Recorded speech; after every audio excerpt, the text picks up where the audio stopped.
Hey, my friends, I'm Colton Stollenmeyer, and this is Greatness on Purpose. 4 anchors for success in all seasons. MNMS, movement, nutrition, meditation, and sleep.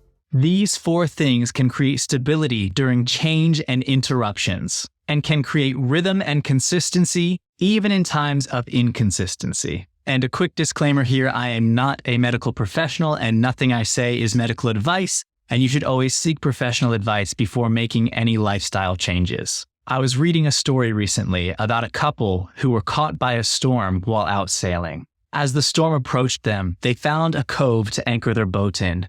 And as they dropped their anchors, the waves began to crash into them. The rain began to pelt down on them, and the wind began to howl and blow in every direction. All around them in the cove were cliffs and shoals of rocks, and had their anchors not held, they certainly would have crashed and likely would have drowned. And I began to think about how when you see a storm out at sea, on the surface the storm is raging, but on the sea floor it is stable and calm. You can't even tell that the storm is raging on the surface. And if a boat has its anchors down deep where it is stable and calm, it can endure the storm. When the circumstances of life are crashing into you, when the challenges are pouring down on you, when change is blowing you in every direction, if your anchors are planted deep, they can give you stability and calm. Movement, nutrition, meditation, and sleep are anchors for us to manage and deal with stress. But they are usually the first thing we let go of when life gets stressful or in times of uncertainty, change, and interruption. It's time to plant these anchors deeply in our lives. So let's take a minute to check in on each of them. First, movement. Are you moving enough? Movement should be daily and throughout the day. And if you want to maximize the impact, do it out in nature as often as possible. And movement should include both cardio and strength training.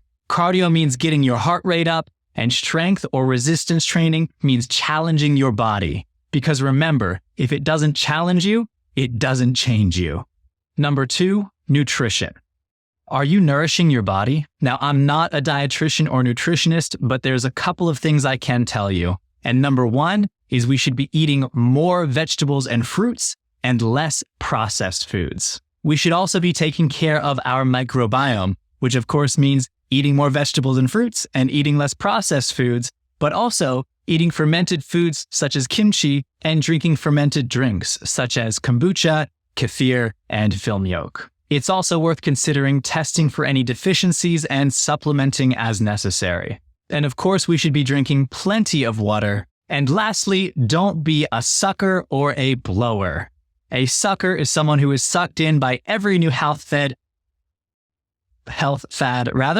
and every little sign on the label that says healthy, 0 sugar, which probably just means it's full of some other chemical, or anything else about how nutritious and healthy something is. Trust me, most often, if it's really trying to convince you, there's a reason it needs to convince you. So a sucker falls for all those health fads, and a blower blows all their money on them. So please don't be a sucker or a blower when no matter how many new fads come out, no matter how many studies come out, at the end of the day, the answer always comes back to we need to eat more vegetables and fruits and eat less processed foods. Number 3, meditation. Do you meditate? Meditation is for everyone. So if you are one of those people who says, oh, meditation just isn't for me, don't buy your own bullshit. I saw a post recently on social media about rubbing your fingertips together really slowly, so slowly that you can feel the ridges of your fingertips and focusing on that sensation. And the post talked about how this gave the same benefits as meditation. Well, I have news for you.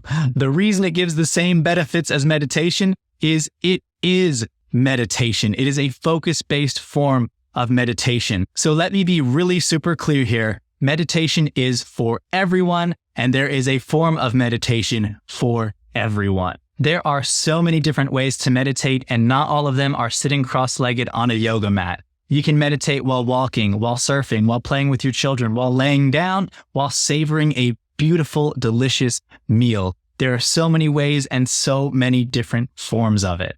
But don't just do whatever, because there are also so many resources. Go and learn from the pros. Now, you don't necessarily need to travel to India to do it, because there are a million resources right at your fingertips. Some of my favorites are Corey Mascara, smartphone apps like Headspace, Lumosity Mind, or Healthy Minds, and YouTube is an absolute treasure trove of information. And please, make sure that you embrace variety. Don't just find one form of meditation and stick to that. There are so many different types and forms of meditation, and each of them have different benefits and focus on different areas of your mental health and your mental abilities. Number 4, sleep. How's your sleep? The first step to improving your night's sleep actually starts first thing in the morning, and it is to get bright, early, and often.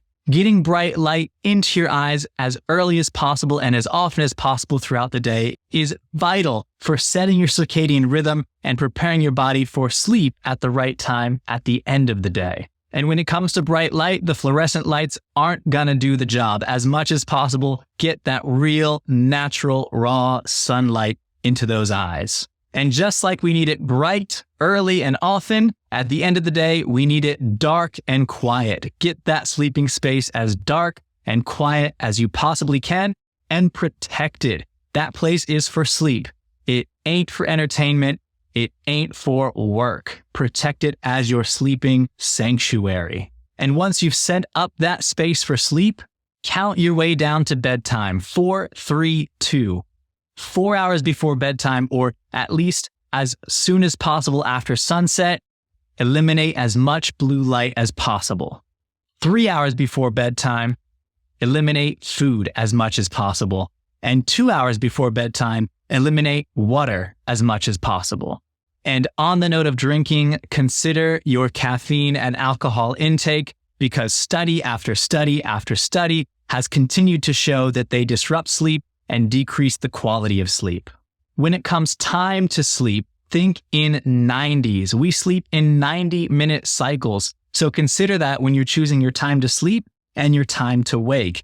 8 hours is based on 5 90-minute cycles, plus a little bit of time for going to sleep and a little bit of time for waking up.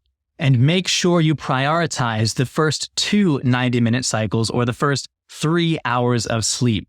These first 2 cycles are when you get the most deep sleep, and they are the most valuable, most important sleep you get in the night. So as far as possible, make these first 3 hours as protected and uninterrupted as possible. Those are your MNMS: movement, nutrition, meditation, and sleep. Anchor your life in these 4 foundations to ground yourself, weather any storm, and succeed in any circumstance. Hey, thank you so much for watching this video. If you liked it, please hit the like button. If you really liked it, please subscribe. If you loved it, please hit that share button and share it with someone else.